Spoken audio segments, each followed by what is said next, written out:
Hello everyone, so my name's Asfandyar, Aussie for short, and I've been a doctor for about 9 months, which means compared to some of my colleagues here, I'm the equivalent of a medical infant. So why am I here today? So I'm here to engage with many of yourselves and share my perspective as a junior doctor and explain the rationale for our active involvement in the development and integration of AI. As juniors, we're not just the future of clinical practice, but in the field where often it's improvisers, testers, and unfortunately sometimes it's crash test dummies. With 1 in 2 people predicted to develop some form of cancer during their lifetime, oncology is a field where AI's potential and challenges are clear. But my talk today is going to address the broader landscape. Now, we've all engaged with AI, from advanced diagnostic tools to chatbots, and it's exciting and daunting to observe how quickly things are progressing. It's crucial that we stay adaptive and rigorous as we integrate this technology. Now let's take a vague look at how healthcare might be reshaped. So on the one side of this image, we have the traditional overwhelming aisles of medical records, a familiar sight in healthcare, and it symbolizes the substantial administrative load that clinicians carry. The other image is a vague glimpse into the future.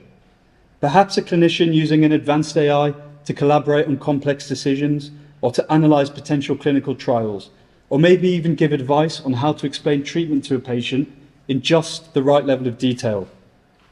In just 5 years, the day-to-day responsibilities of a doctor are going to shift dramatically. Currently, up to 50% of a doctor's time can be consumed by administrative tasks. Tasks that are crucial not just for clinical care, but often serve as legal documentation or data for research.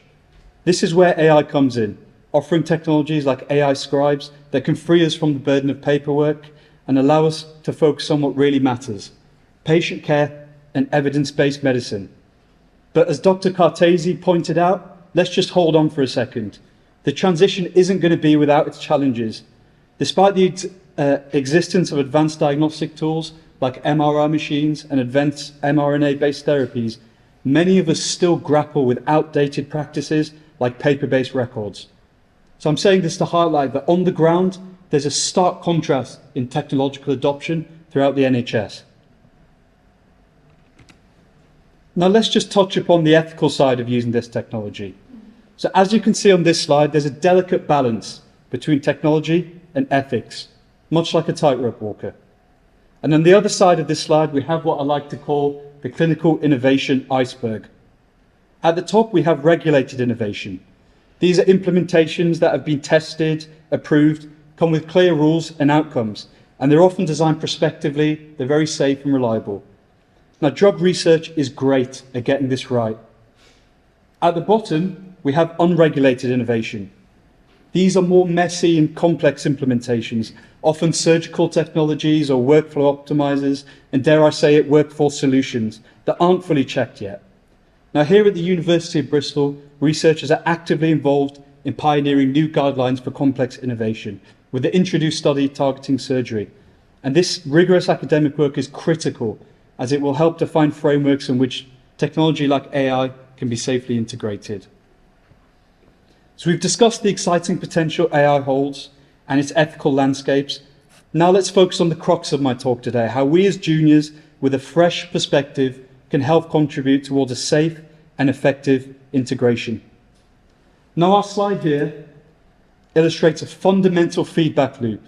Clinicians, AI tools, researchers, patient outcomes, these all interact continuously to drive healthcare innovation and improvement. To bridge the knowledge gap between clinicians and AI developers, we need to foster a collaborative environment with regular feedback sessions, joint workshops, and pilot studies. These initiatives will enhance mutual understanding and ensure these tools are clinically relevant and user-friendly. We need structured programs for feedback and education to ensure that we're not just users but informed contributors to AI in healthcare.